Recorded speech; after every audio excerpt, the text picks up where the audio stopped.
Well, hello everyone. Hope you're having a good week. Went through first week one and week two. Hopefully you're enjoying the readings. The first couple weeks is kind of getting the foundation, kind of in sociology, kind of the sociological method approach. Last week some readings on the three different theories. The Grazian articles I think are good coverage of kind of the application of functionalism and conflict theory to popular culture and thinking about how you can apply the theories. And then a couple of articles on cultural studies, kind of the development of the field a little bit, the process of culture and making meaning and cultural symbols.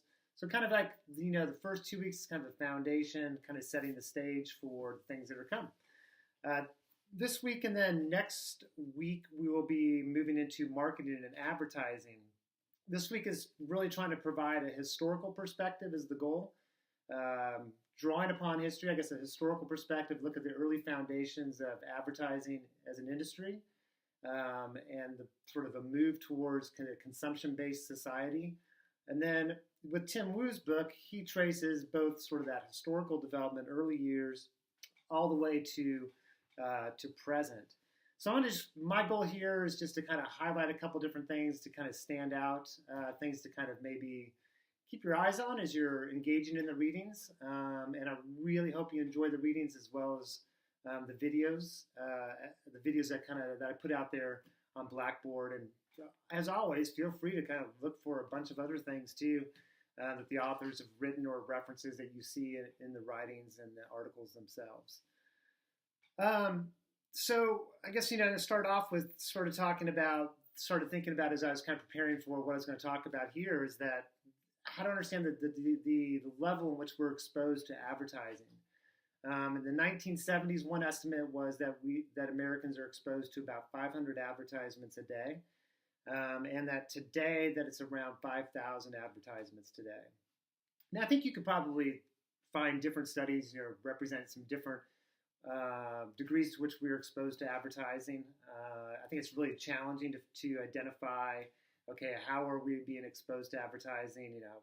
I don't watch 5,000 advertisements a day, so it can't possibly be 5,000. But I think, advertising enters into our space in so many different ways. We're driving around in the community. We see a lot of advertising. It just kind of enters into our space. Sometimes we pay more attention than others, but it is definitely part of our overall landscape. And it's hard to imagine a world or a space without advertising. I think if you go to certain areas around the world or certain places in the United States that are a little bit less commercialized, you can really see the comparison to a public space that's been the intrusion of advertising into that space versus places that are more immune to or just less likely to include that kind of private space or that sort of enterprise of the consumer enterprise in advertising and marketing. Regardless of the level of advertising and marketing, I think that the part of it, understanding the history and the history of development, is to say that this is an industry that really, there's a lot of strategies and techniques that were involved in sort of gaining traction that Americans or people had to be persuaded to buy.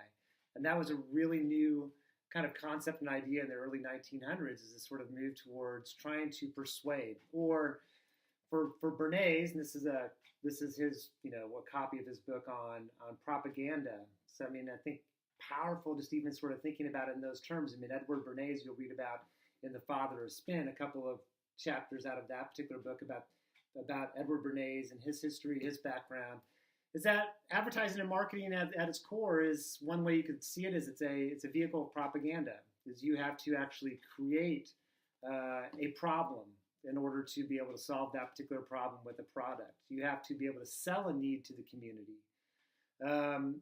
So kind of track through a couple different things here about sort of that issue as well as just sort of this larger historical perspective. With the development of advertising and developing of that industry, we became our private sphere, sort of our private world, our day-to-day sort of life stuff. The advertising started to become more and more central to that particular to our private lives. And what Tim Wu talks about is that you can look at the importance and the value of understanding the historical development of advertising is that if we can understand the history and development of it, we can understand the strategies, the techniques, we can understand the motivations behind advertising. It's not necessarily all bad, but just to sort of understand sort of how this industry came to be and some of the implications in terms of us as consumers as well as the communities that we live. That if we understand it better, we can be in a position to be more empowered to advocate for a life that we want to live. Sometimes I think we feel fairly powerless in terms of being able to exercise influence over our environment. I think the goal of Tim Wu is to bring to our attention about this is an industry that came into fruition or came into being in the early 1900s, and it's the more you understand that history, you can see that there were a lot of decisions that were made in framing this industry, a lot of role that the government played in supporting the industry in particular ways, sometimes critiquing the industry to protect consumers. If we're more educated, we're more aware as a group, as a collective, we can exercise more influence and hopefully more of a voice in terms of addressing some of the challenges with marketing and advertising. Let's kind of I want you to think about as you're reading these articles or chapters out of these books, think about the three theoretical perspectives: functionalism, conflict theory, and interactionism. I'll try to bring them up frequently throughout these videos. But think about sort of like how do these theories relate? I think it's a really great exercise to be able to understand the theories, but also to give you tools to think about things that are going on in the world around us. I think the interactionist perspective kind of stands out as one theory that stands out fairly overtly. It's fairly clear that it's really about the command over the symbolic world, about trying to construct meaning, and how are we constructing meaning. I brought it as as an example. I get fascinated by certain products or certain ideas that are fairly contemporary. This is a toothpaste that I bought. It's Pro Enamel, Sensodyne Pro Enamel toothpaste. You see right here, gentle whitening. Our focus on white teeth is something that's probably within the last 10, 15 years. It's a new development within the particular industry. And it's just fascinating to sort of see the development of products around white teeth. That's kind of a creation, to me, a classic example of creating a need where no need existed before. There's no real problem if you don't have white teeth. It's not like you can't perform any differently or can't perform better in terms of your job, your occupation. You're not less of a human being, but we've created this symbolic world now around particular ways of thinking about teeth. And there's market advantage. I mean, if you are a company and you're promoting particular products, I mean, you're trying to create a demand around particular ideas. So you have to create a problem. You have to create a particular. In the start of chapter 4, he provides a quote from J. Walter Thompson advertisement, Woodbury's Beauty Products, 1922. And the quote is, "All around you, people are judging you silently."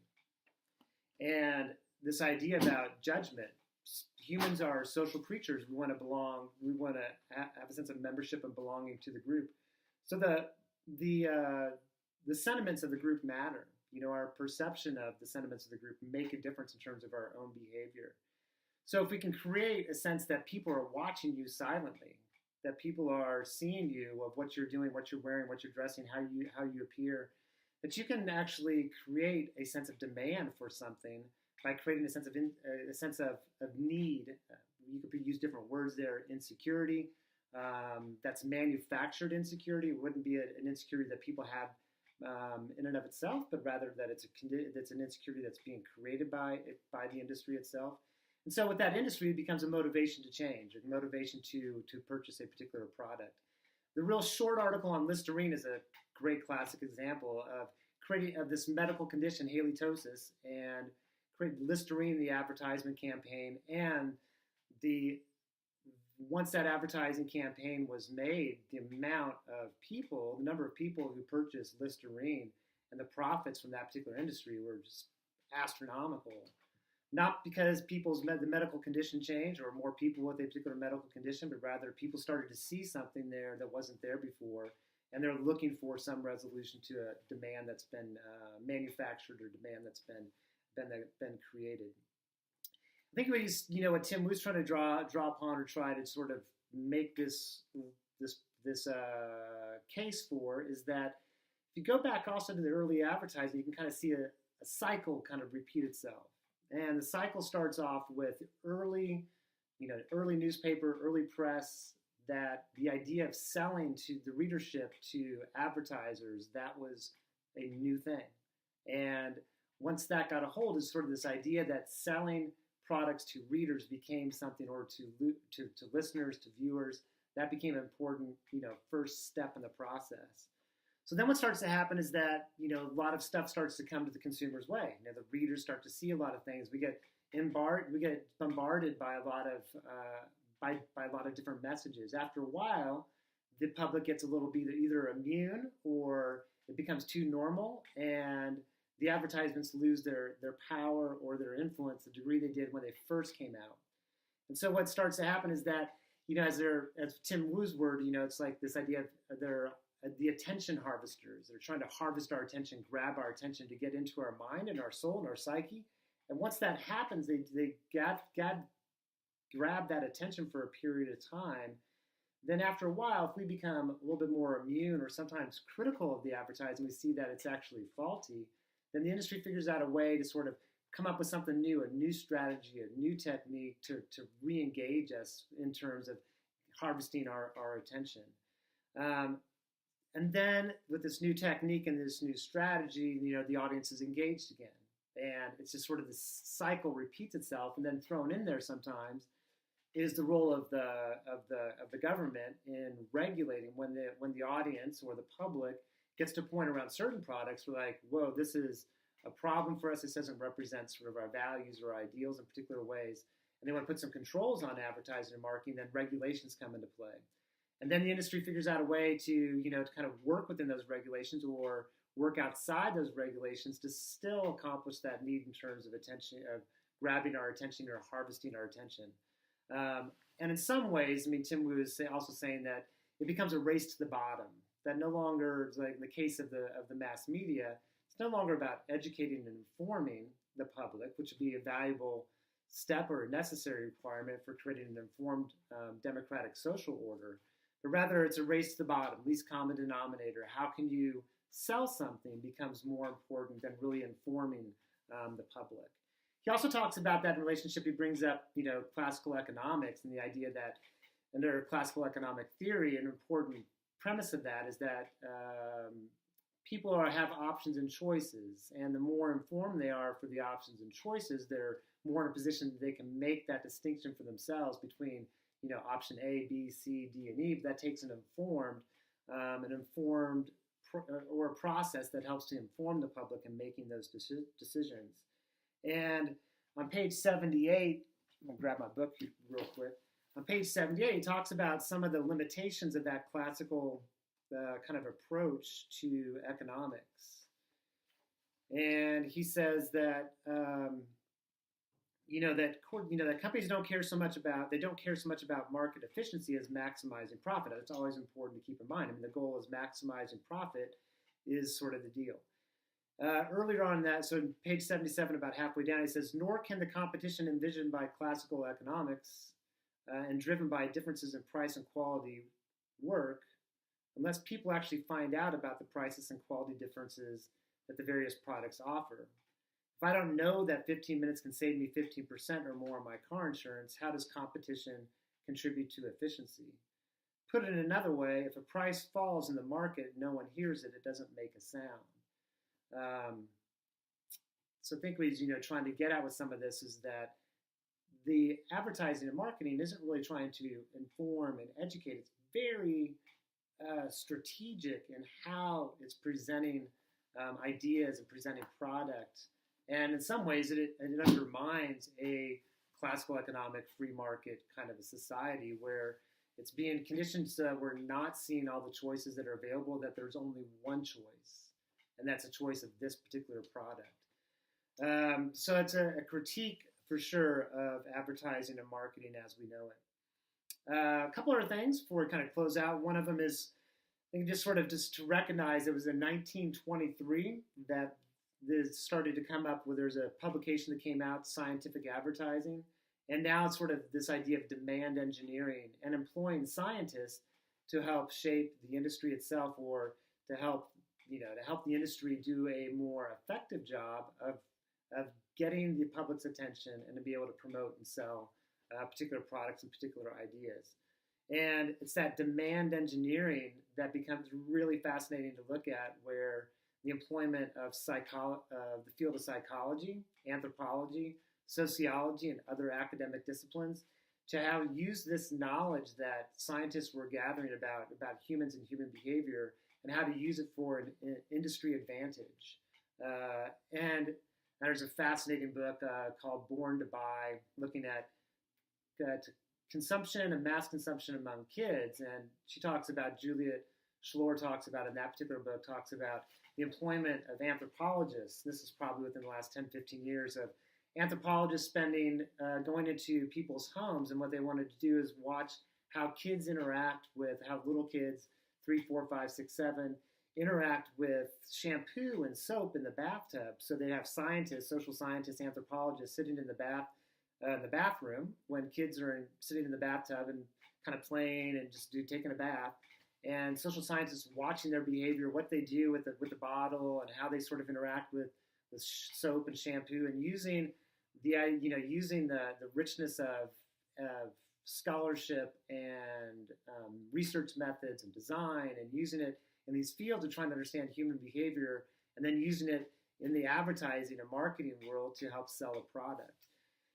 So we're going to kind of close up sort of with this sort of idea. I just want to lay out this is what this week's about. It's really about a historical foundation of understanding advertising and marketing.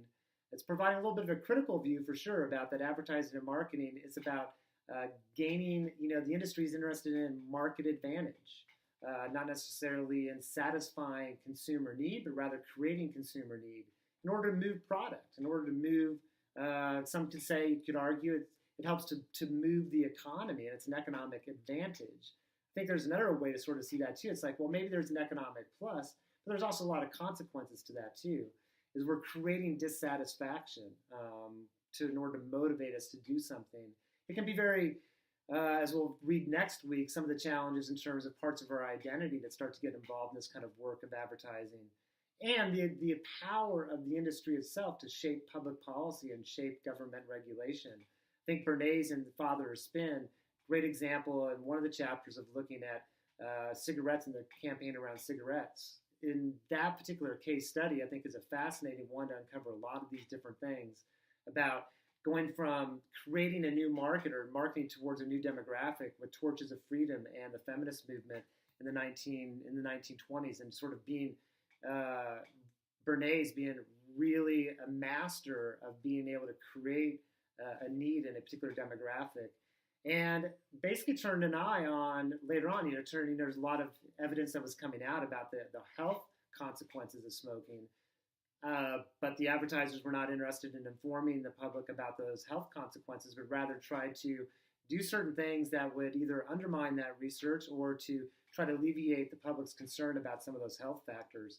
And it wasn't until later on in Bernays' life where he started to become more, I guess he was trying to,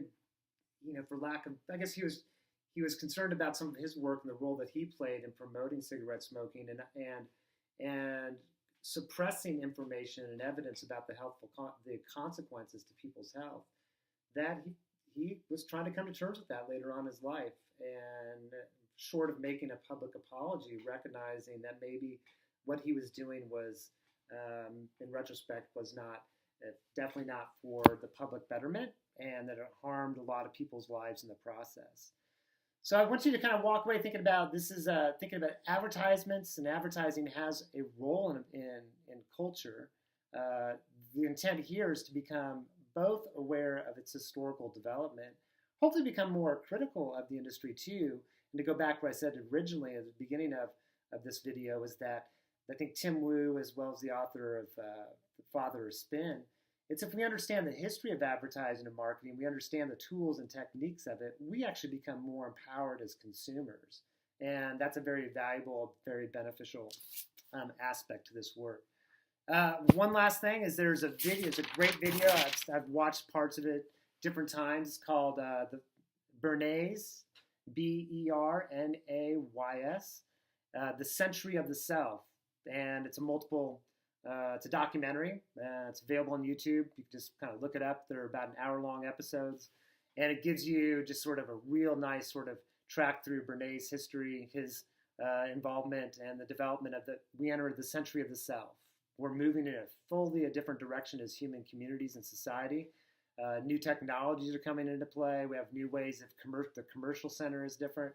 And it's really transformative of social relations within our communities in ways that are incredibly powerful that sometimes we don't appreciate or we don't recognize because it's just part of our day-to-day world. It's the world that we live in. And if we're more reflexive and more aware of that world, we can see that, man, it's a really unique world with some advantages as well as with some challenges and problems that if we're more aware of them, I think we can be more well-equipped to address them. All right, with that, I hope you have a great, wonderful week. Enjoy the readings and stay tuned. I'll see you here next week.